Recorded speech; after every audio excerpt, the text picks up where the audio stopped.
ಭೂಮಿ ಆಕಾಶವನ್ನು ಸರ್ವಲೋಕವನ್ನು ಉಂಟು ಮಾಡಿರುವಂಥ ಪ್ರಿಯ ಪರಲೋಕದಲ್ಲಿರುವಂಥ ತಂದೆಯಾದ ದೇವರೇ, ನಿಮ್ಮ ಶ್ರೇಷ್ಠವಾದಂಥ ನಾಮಕ್ಕೆ, ಘನವುಳ್ಳ ನಾಮಕ್ಕೆ ವಂದನೆಗಳು ಸ್ತೋತ್ರಗಳನ್ನು ಚೆಲ್ಲಿಸ್ತಾ ಇದ್ದೀನಿ ತಂದೆ.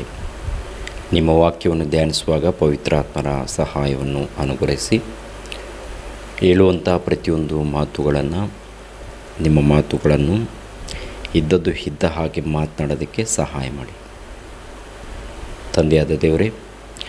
ಜಯಶಾಲಿ ಕನ್ನಡ ಕ್ರಿಶ್ಚಿಯನ್ ಟಿ ವಿ ಮೂಲಕ ಸ್ವಲ್ಪ ಮಂದಿ ನಿಮ್ಮ ಮಕ್ಕಳು ನಿಮ್ಮ ವಾಕ್ಯಗಳನ್ನು ತಿಳ್ಕೊಳ್ಬೇಕು, ಅರ್ಥ ಮಾಡಿಕೊಳ್ಬೇಕು ಎನ್ನುವಂಥ ಉದ್ದೇಶದಿಂದ ಇದ್ದಾರೆ ತಂದೆ. ಅವರೆಲ್ಲರನ್ನು ಆಶೀರ್ವದಿಸಿ ಅವರಿಗೆ ನಿಮ್ಮ ವಾಕ್ಯವನ್ನು ಅರ್ಥ ಆಗುವಂಥ ರೀತಿಯಲ್ಲಿ ಮಾತನಾಡೋದಕ್ಕೆ, ಅರ್ಥ ಮಾಡುವಂಥ ರೀತಿಯಲ್ಲಿ ಸಹಾಯ ಮಾಡಿ ತಂದೆಯಾದ ದೇವರೇ.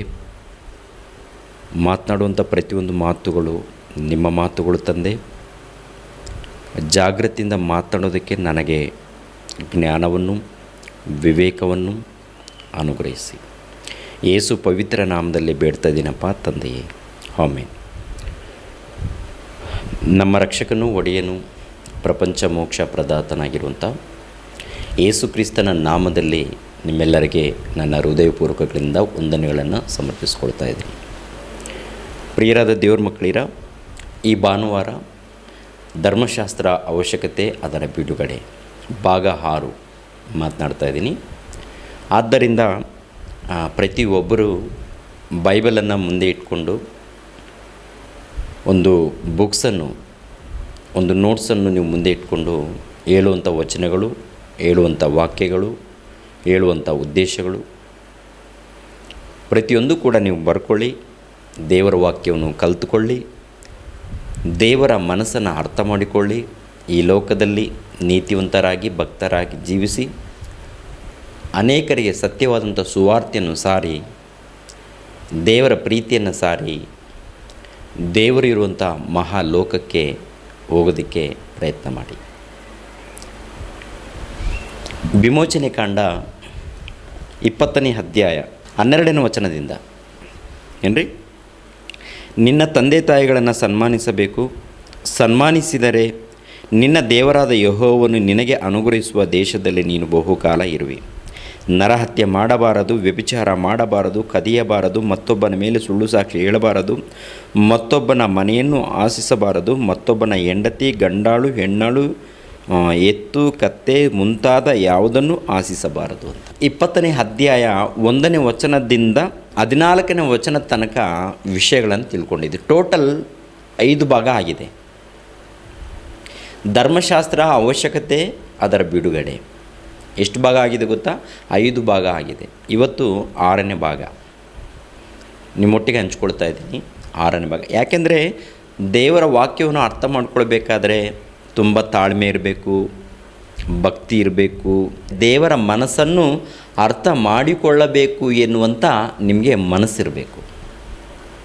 ದೇವರ ಮನಸ್ಸನ್ನು, ದೇವರ ಜ್ಞಾನವನ್ನು ಅರ್ಥ ಮಾಡಿಕೊಳ್ಳಬೇಕು, ತಿಳಿದುಕೊಳ್ಳಬೇಕು ಎನ್ನುವಂಥ ಮನಸ್ಸು ನಿಮಗಿದ್ರೆ ಖಂಡಿತವಾಗಿ ದೇವರ ಪ್ರೀತಿ ನಿಮಗೆ ಅರ್ಥ ಆಗುತ್ತೆ ರೀ. ಓಕೆನಾ?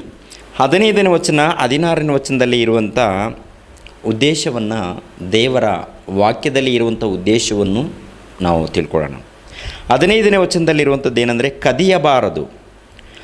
16ನೇ ವಚನದಲ್ಲಿರುವಂಥದ್ದು ಮತ್ತೊಬ್ಬನ ಮೇಲೆ ಸುಳ್ಳು ಸಾಕ್ಷಿ ಹೇಳಬಾರದು. 17ನೇ ವಚನದಲ್ಲಿ ಮತ್ತೊಬ್ಬನ ಮನೆಯನ್ನು ಆಶಿಸಬಾರದು, ಮತ್ತೊಬ್ಬನ ಹೆಂಡತಿ, ಗಂಡಾಳು, ಹೆಣ್ಣಾಳು, ಎತ್ತು, ಕತ್ತೆ ಮುಂತಾದ ಯಾವುದನ್ನು ಆಶಿಸಬಾರದು ಅಂತ.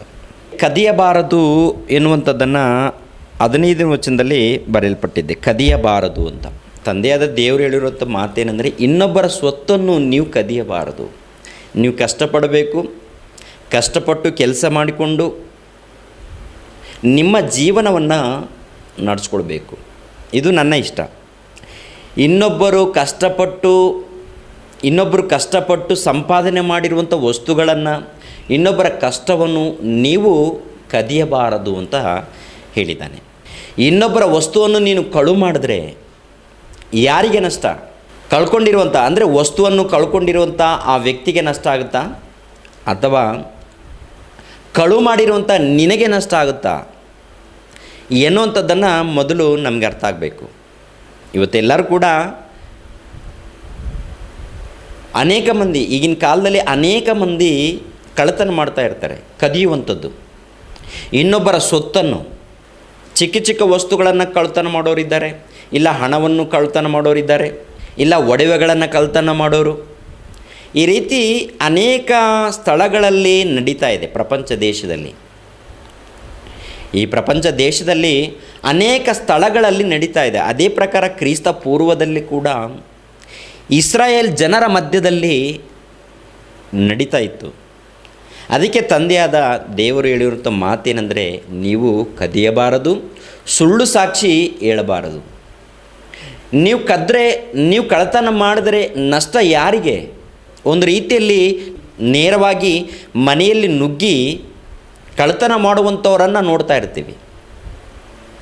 ಇನ್ನು ಕೆಲವರು ಮನೆಯಲ್ಲೇ ಇದ್ದುಕೊಂಡು, ಇಲ್ಲ ಒಂದು ಫ್ಯಾಕ್ಟ್ರಿಯಲ್ಲಿ, ಒಂದು ಕಂಪನಿಯಲ್ಲಿ ಕೆಲಸ ಮಾಡ್ತಿದ್ವಿ ಅಂತ ಹೇಳಿಕೊಂಡು ಕೆಲವು ವಸ್ತುಗಳನ್ನು ಅಪಹರಣ ಮಾಡ್ತಾ ಇರ್ತಾರೆ. ಅಂದರೆ ಕೆಲವು ವಸ್ತುಗಳನ್ನು ಅನುಮತಿ ಇಲ್ಲದೆ, ಅಂದರೆ ಯಜಮಾನನ ಅನುಮತಿ ಇಲ್ಲದೆ ಕಳು ಮಾಡ್ತಾ ಇರ್ತಾರೆ ಪ್ರಿಯರೇ.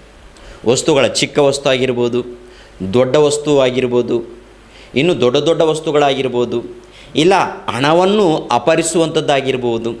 ಇವೆಲ್ಲ ನಡೀತಾ ಇದೆ ಪ್ರಪಂಚ ದೇಶದಲ್ಲಿ. ಒಬ್ಬರು ಕಷ್ಟಪಟ್ಟಿರುವಂಥ ಕಷ್ಟವನ್ನು ಅಪಹರಿಸುವಂಥದ್ದು, ಇಲ್ಲ ಕಳ್ಳತನ ಮಾಡುವಂಥದ್ದು ಅನೇಕರ ಮಧ್ಯದಲ್ಲಿ ನಡೀತಾ ಇದೆ.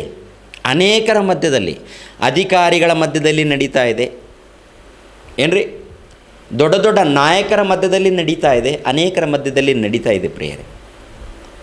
ಈ ಕಳ್ಳತನ ಮಾಡುವಂಥದ್ದು, ಇಲ್ಲ ವಸ್ತುಗಳನ್ನು ಅಪಹರಿಸುವಂಥದ್ದು. ವಸ್ತುಗಳನ್ನು ಅಪಹರಣ ಮಾಡುವಂಥದ್ದು ಅಂದರೆ ಏನ್ರಿ, ಕೆಲಸಕ್ಕೆ ಹೋಗ್ತಾರೆ, ಕೆಲಸಕ್ಕೆ ಹೋದಾಗ ಯಾವುದೋ ಒಂದು ವಸ್ತುವನ್ನು ಬ್ಯಾಗಲ್ಲಿ ಇಟ್ಕೊಂಡು ಬರೋದು, ಒಂದು ವಸ್ತುಗಳನ್ನು ಇನ್ನೊಬ್ಬರಿಗೆ ಸಪ್ಲೈ ಮಾಡೋದು ತಿಳಿಲಾರ್ದೆ, ಅಂದರೆ ಓನರ್ಗೆ ತಿಳಿಯದಂತೆ, MDಗೆ ತಿಳಿಯದಂತೆ ಕೆಲವು ವಸ್ತುಗಳನ್ನು, ಇವರಿಗೆ ಕಂಪ್ನಿ ಯಜಮಾನರಿಗೆ ತಿಳಿಯದಂತೆ ಕೆಲವು ವಸ್ತುಗಳನ್ನು ಮಾರ್ತಾ ಇರ್ತಾರೆ ಬೇರೆಯವರಿಗೆ. ಈ ಕಳ್ಳತನದಲ್ಲಿ ಇದೊಂದು ಕಳ್ಳತನ. ಇದಕ್ಕೇನೆಂದರೆ ನಂಬಿಕೆ ದ್ರೋಹ ಅಂತಾರೆ. ಇದು ಪ್ರಪಂಚ ದೇಶದಲ್ಲಿ ನಡೀತಾ ಇದೆ. ಇನ್ನು ಕೆಲವರು ಯಾವ ರೀತಿ ನಂಬಿಕೆ ದ್ರೋಹ ಮಾಡ್ತಾ ಇದ್ದಾರೆ ಅಂದರೆ, ಕೆಲಸ ಮಾಡಿರುವಂಥ ಕೂಲಿಯನ್ನು ಸರಿಯಾದ ರೀತಿಯಲ್ಲಿ ಸಂಬಳವನ್ನು ಕೊಡದೆ ಕೆಲಸ ಮಾಡಿರ್ತಾರೆ ನೋಡ್ರಿ ಅಮಾಯಕರು. ಕೆಲವರು ಕೂಲಿಗಾರರು ಕೆಲಸ ಮಾಡುವಂಥ ಕೂಲಿಗಾರರು ಕೆಲಸ ಮಾಡಿದ ನಂತರ ಆ ಕೂಲಿಯನ್ನು ಕೊಡದೆ ಅಪಹರಣ ಮಾಡ್ತಾ ಇರ್ತಾರೆ.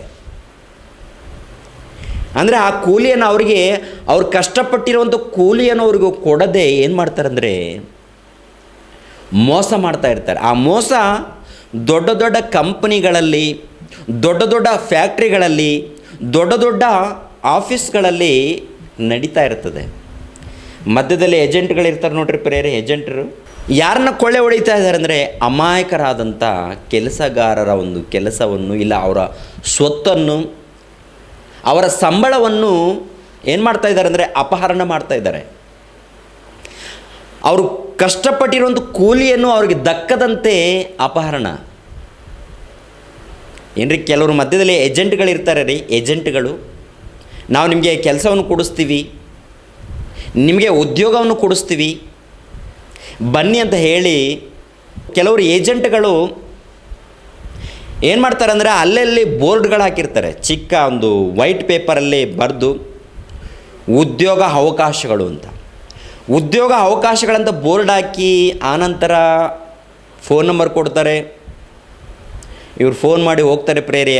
ಪಾಪ ಎಷ್ಟೋ ಜನ ಉದ್ಯೋಗ ಇಲ್ಲ ಅಂತ ತಿರುಗಾಡ್ತಾ ಇರ್ತಾರೆ ಪ್ರೇರಿ. ಕೆಲವರು ಆ ನಂಬರ್ ನೋಡಿ ಫೋನ್ ಮಾಡ್ತಾರೆ, ಸರ್ ನಮಗೆ ಉದ್ಯೋಗ ಇಲ್ಲ ಸರ್, ಏನಾದರೂ ಕೆಲಸ ಇದ್ದರೂ ಕೊಡಿಸಿ ಅಂದರೆ. ಏನು ಮಾಡ್ತೀಯಪ್ಪ, ಒಳ್ಳೆ ರೀತಿಯಲ್ಲಿ ಕೇಳ್ತಾರೆ, ಕೆಲಸಕ್ಕೆ ಇಟ್ಕೊಳ್ತಾರೆ. ಕೆಲಸಕ್ಕೆ ಹೋದ ನಂತರ ಏನ್ರಿ ಏನಾಗುತ್ತೆ ಅಂದರೆ, ಕೆಲವರು ಕಷ್ಟಪಟ್ಟು ಕೆಲಸ ಮಾಡಿರ್ತಾರೆ. ಒಂದು ವೇಳೆ ಏನಾದರೂ ಈ ಕೆಲಸಕ್ಕೆ ಹೋಗಿರುವಂಥ ಈ ವ್ಯಕ್ತಿ ಆ ಕೆಲಸವನ್ನು ಬಿಡುವಂಥ ಪರಿಸ್ಥಿತಿ ಬರುತ್ತೆ. ಅಂದರೆ ಮನೆಯಲ್ಲಿ ತಾಯಿಗೆ ಅನಾರೋಗ್ಯ, ಇಲ್ಲ ತಂದೆಗೆ ಅನಾರೋಗ್ಯ, ಇಲ್ಲಾಂದರೆ ಊರಿಗೆ ಹೋಗುವಂಥದ್ದು ಏನೋ ಒಂದು ತೊಂದರೆ ಬಂದಿರುತ್ತೆ. ಅದಕ್ಕೆ ಅಣ್ಣ ನಾನು ಕೆಲಸ ಬಿಟ್ಟು ಹೋಗ್ತೀನಿ, ಅಣ್ಣ ಮನೆಯಲ್ಲಿ ತೊಂದರೆ ಇದೆ, ಸಮಸ್ಯೆಗಳಿದೆ ಅಂತ ಹೇಳಿದಾಗ ಹಾಗೇ ಕಳಿಸ್ತಾರೆ.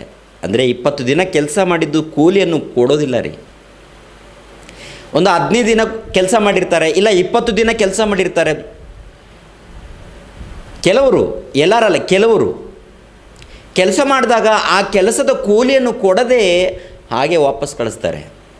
ಆ ಮನುಷ್ಯ 20 ದಿನ ಕಷ್ಟಪಟ್ಟು ಕೆಲಸ ಮಾಡಿರುವಂಥ ಕೂಲಿ ಇಲ್ಲಿ ಬಿಟ್ಟು ಏನ್ರಿ ವಾಪಸ್ ಹೋಗ್ತಾನೆ. ಕೂಲಿ ಕೇಳಿದ್ರೆ ಮತ್ತೆ ಕೆಲಸಕ್ಕೆ ಬಾ, ಬರ್ತೀನಣ್ಣ, ಆಮೇಲೆ ಬರ್ತೀನಿ ಕೊಡಿ ಅಂದರೆ ಕೊಡೋದೇ ಇಲ್ಲ ರೀ. ನೀನು ಆ ತಪ್ಪು ಮಾಡಿದೆ, ಈ ತಪ್ಪು ಮಾಡಿದೆ ಅಂತ ಮತ್ತೆ ನಿಂದೆಗಳನ್ನು ಹಾಕಿ ಆ ಕೂಲಿಯನ್ನು ಮಧ್ಯದಲ್ಲಿ ಯಾರಾದರೂ ಏಜೆಂಟ್ಗಳು ಇದ್ದಾರೋ ಅವರೇ ನುಂಗಾಕ್ತಾರೆ. ಕಷ್ಟಪಟ್ಟು ಕೆಲಸ ಮಾಡಿರುವಂಥ ಕೂಲಿಯನ್ನು ಕೊಡದೆ ಆ ಕೂಲಿಯನ್ನು ನುಂಗುವಂಥ ಎಷ್ಟೋ ಮಂದಿ ಕಳ್ಳ ಏಜೆಂಟರು ಪ್ರಪಂಚ ದೇಶದಲ್ಲಿ ತುಂಬ ಇದ್ದಾರೆ ಪ್ರಿಯರಾದ ದೇವ್ರ ಮಕ್ಕಳಿರ. ಆದರೆ ಇಂಥವರನ್ನು ಕುರಿತು ತಂದೆಯಾದ ದೇವರು ಒಂದು ಮಾತನ್ನು ಬರೆಸಿದ್ದಾನೆ. ಒಬ್ಬ ಮನುಷ್ಯ ಶ್ರೀಮಂತನಾಗಿದ್ದಾರೆಂದರೆ ಅಮಾಯಕರನ್ನು ಕೊಳ್ಳೆ ಹೊಡೆದಿದ್ದಾನೆ. ದೊಡ್ಡ ದೊಡ್ಡ ಕೋಟ್ಯಾಧೀಶ್ವರನಾಗಿದ್ದಾನೆಂದರೆ ಅಮಾಯಕರನ್ನು, ಬಡವರನ್ನು ಕೊಳ್ಳೆ ಹೊಡೆದು ಅಪಹರಣ ಮಾಡಿ ಮೋಸ ಮಾಡಿ ಏನ್ರಿ ಅವರ ಕೂಲಿಯನ್ನು ಅವರಿಗೆ ಕೊಡದೆ ದೊಡ್ಡ ಐಶ್ವರ್ಯವಂತನಾಗಿದ್ದಾನೆ. ಅಂಥವ್ರಿಗೆ ಹೇಳುವಂಥ ಮಾತು ಇಲ್ಲಿ ಯಾಕೋಬನ ಬರೆದ ಪತ್ರಿಕೆ 5ನೇ ಅಧ್ಯಾಯ, ಯಾಕೋಬನ ಬರೆದ ಪತ್ರಿಕೆ 5ನೇ ಅಧ್ಯಾಯ 1ನೇ ವಚನದಿಂದ, ಧನಿಕರೇ ಕೇಳಿರಿ, ನಿಮಗೆ ಬರುವ ದುರವಸ್ಥೆಗಳಿಗಾಗಿ ಕಣ್ಣೀರಿಡಿರಿ, ಗೋಳಾಡಿರಿ. ನಿಮ್ಮ ಧನವು ನಾಶನವಾಗಿದೆ, ನಿಮ್ಮ ಬಟ್ಟೆಗಳಿಗೆ ನುಸಿ ಹಿಡಿದಿದೆ, ನಿಮ್ಮ ಚಿನ್ನ ಬೆಳ್ಳಿಗಳು ಮಣ್ಣು ಹಿಡಿದಿವೆ. ಆ ಮಣ್ಣೆ ನಿಮಗೆ ಸಾಕ್ಷಿಯಾಗಿದ್ದು ಬೆಂಕಿಯಂತೆ ನಿಮ್ಮ ಮಾಂಸವನ್ನು ನುಂಗಿ ಬಿಡುವುದು. ಅಂತ್ಯ ದಿವಸಗಳು ಬಂದರೂ ದ್ರವ್ಯವನ್ನು ಕೂಡಿಸಿ ಇಟ್ಟುಕೊಂಡಿದ್ದೀರಿ. ನಿಮ್ಮ ಹೊಲಗಳನ್ನು ಕೊಯ್ದವರ ಕೂಲಿಯನ್ನು ನೀವು ಅನ್ಯಾಯವಾಗಿ ಹಿಡಿದುಕೊಂಡಿದ್ದೀರಿ. ಹೀಗೋ ಆ ಕೂಲಿ ನಿಮ್ಮ ಮೇಲೆ ಕೂಗಿಕೊಳ್ಳುತ್ತದೆ. ಆ ಕೂಲಿ ನಿಮ್ಮ ಮೇಲೆ ಕೂಗಿಕೊಳ್ಳುತ್ತದೆ. ಕೂಲಿ ಏನ್ರಿ, ಎಷ್ಟೋ ಮಂದಿ ಏಜೆಂಟ್ಗಳು, ಎಷ್ಟೋ ಮಂದಿ ಇದ್ದಾರೆ ಪ್ರಿಯರೇ ಮಧ್ಯದಲ್ಲಿ. ಅಂದರೆ ಬಡವರ ಕೂಲಿಯನ್ನು ನುಂಗುವಂಥ ಕ್ರೂರರು, ಬಡವರು ಕಷ್ಟಪಟ್ಟು ಕೆಲಸ ಮಾಡಿರುವಂಥ ಕೂಲಿಯನ್ನು ನುಂಗುವಂಥ ದೊಡ್ಡ ದೊಡ್ಡ ನರಿಗಳು, ದೊಡ್ಡ ದೊಡ್ಡ ತೊಳಗಳು ಈ ಪ್ರಪಂಚ ದೇಶದಲ್ಲಿದ್ದಾರೆ ಪ್ರಿಯರೇ. ಅಮಾಯಕರು ಪ್ರಿಯರೇ, ಬಡವರು ಪ್ರಿಯರೇ, ಬಡವರು ಬೆವರು ಸುರಿಸಿ ಕಷ್ಟಪಟ್ಟು ಕೂಲಿ ಮಾಡಿದ್ದಾರೆ, ಕೆಲಸ ಮಾಡಿರುವಂಥ ಕೂಲಿಯನ್ನು ಅವರಿಗೆ ಸಂಬಳ ಕೊಡದೆ ಆ ಸಂಬಳವನ್ನು ನುಂಗಿರುವಂಥ ನರಿಗಳು, ನುಂಗಿರುವಂಥ ತೋಳಗಳು ಈ ಪ್ರಪಂಚ ದೇಶದಲ್ಲಿ ಎಷ್ಟೋ ಮಂದಿ ಇದ್ದಾರೆ. ಅಮಾಯಕರ ಕೂಲಿಯನ್ನು ನುಂಗುತ್ತಾ ಇದ್ದಾರೆ, ಅಮಾಯಕರ ಕೂಲಿಯನ್ನು. ಆ ಕೂಲಿ ಅಂದರೆ ನೀವು ಬಿಗಿ ಹಿಡ್ದಿದ್ದೀರಲ್ಲ ಆ ಕೂಲಿ ದೇವರಿಗೆ ಮೊರೆ ಇಡ್ತಾ ಇದೆ. ದೇವರಿಗೆ ಈ ಕೂಲಿ ಇಂಥವ್ರಿಗೆ ಹೋಗಬೇಕಾಗಿತ್ತು. ನನ್ನಲ್ಲಿರುವಂಥ ಈ ಕೂಲಿ ಹಣವು ಇಂಥವ್ರಿಗೆ ಸೇರಬೇಕಾಗಿತ್ತು. ಆದರೆ ಈ ಮನುಷ್ಯ ಬಿಗಿ ಹಿಡಿದಿದ್ದಾನೆ. ಇಂಥವರ ಕೂಲಿ ಇದು, ಇಂಥವ್ರಿಗೆ ಸೇರಬೇಕಾಗಿತ್ತು. ಇಂಥವರ ಕೆಲಸ ಮಾಡಿರುವಂಥ ಕೂಲಿ ಇದು, ಈ ಮನುಷ್ಯ ನುಂಗಿದ್ದಾನೆ ಅಂತ ಹೇಳಿ ಆ ಕೂಲಿ ನಿನ್ನ ಮೇಲೆ ಯಾವನು ಅಪಹರಿಸಿದ್ದಾನೋ, ಯಾವನು ಮೋಸ ಮಾಡಿದ್ದಾನೋ ಅವನ ಮೇಲೆ ಆ ಕೂಲಿ ದೇವರಿಗೆ ಸಾಕ್ಷಿ ಹೇಳ್ತಾ ಇದೆ ಅಂತೆ. ಇಂಥ ಬಡವರು ಇಂಥವ್ರು ಕೆಲಸ ಮಾಡಿದ್ದಾರೆ, ಇಂಥವ್ರಿಗೆ ಈ ಕೂಲಿ ಹೋಗಬೇಕಾಗಿತ್ತು, ಇಂಥವ್ರ ಕೂಲಿ ಇದು, ನಾನು ಇಂಥವ್ರಿಗೆ ಹೋಗಬೇಕಾಗಿತ್ತು. ಆದರೆ ಈ ಮನುಷ್ಯನ ನಾನು ಬಿಗಿಡ್ದಿದ್ದಾನೆ ದೇವರೇ ಅಂತ ದೇವರಿಗೆ ನೀನು ಬಿಗಿಡ್ದಿರುವಂಥ ಕೂಲಿ ಮೊರೆ ಹಿಡ್ತಾ ಇದೆ ದೇವರಿಗೆ. ಅದು ಮತ್ತೊಂದು ಸಲ ನೋಡ್ತೀರಾ ಆ ಮಾತನ್ನು, 4ನೇ ವಚನ, ನಿಮ್ಮ ಹೊಲಗಳನ್ನು ಕೊಯ್ದವರ ಕೂಲಿಯನ್ನು ನೀವು ಅನ್ಯಾಯವಾಗಿ ಹಿಡಿದುಕೊಂಡಿದ್ದೀರಿ. ಹಾಗೋ ಆ ಕೂಲಿ ನಿಮ್ಮ ಮೇಲೆ ಕೂಗಿಕೊಳ್ಳುತ್ತದೆ. ಹಾಗೋ ಆ ಕೂಲಿ ನಿಮ್ಮ ಮೇಲೆ ಕೂಗಿಕೊಳ್ಳುತ್ತದೆ ಮತ್ತು ಕೊಯ್ದವರ ಕೂಗು ಸಕಲ ಸೇನಾಧಿಪತಿಯಾಗಿರುವ ಕರ್ತನ ಕಿವಿಗಳಲ್ಲಿ ಬಿದ್ದಿದೆ. ಭೂಲೋಕದಲ್ಲಿರುವ ನೀವು ಅತಿ ಭೋಗಿಗಳಾಗಿ ಬದುಕಿ ಮನಸ್ಸು ಬಂದಂತೆ ನಡೆದುಕೊಂಡಿದ್ದೀರಿ. ವಧೆಯ ದಿವಸ ಬಂದರೂ ನಿಮ್ಮನ್ನು ಕೊಬ್ಬಿಸಿಕೊಂಡಿದ್ದೀರಿ. ನೀತಿವಂತರಿಗೆ ಮರಣ ದಂಡನೆಯನ್ನು ವಿಧಿಸಿ ಅವನನ್ನು ಕೊಂದು ಹಾಕಿದ್ದೀರಿ. ಅವನು ನಿಮ್ಮನ್ನು ಎದುರಿಸುವುದಿಲ್ಲವಲ್ಲ, ಅವನು ನಿಮ್ಮನ್ನು ಎದುರಿಸುವುದಿಲ್ಲ. ಆದರೂ ಕೂಡ ಒಬ್ಬ ನೀತಿವಂತನನ್ನು ನೀವು ಕೊಂದಾಕಿದ್ದೀರಿ. ನೀತಿವಂತ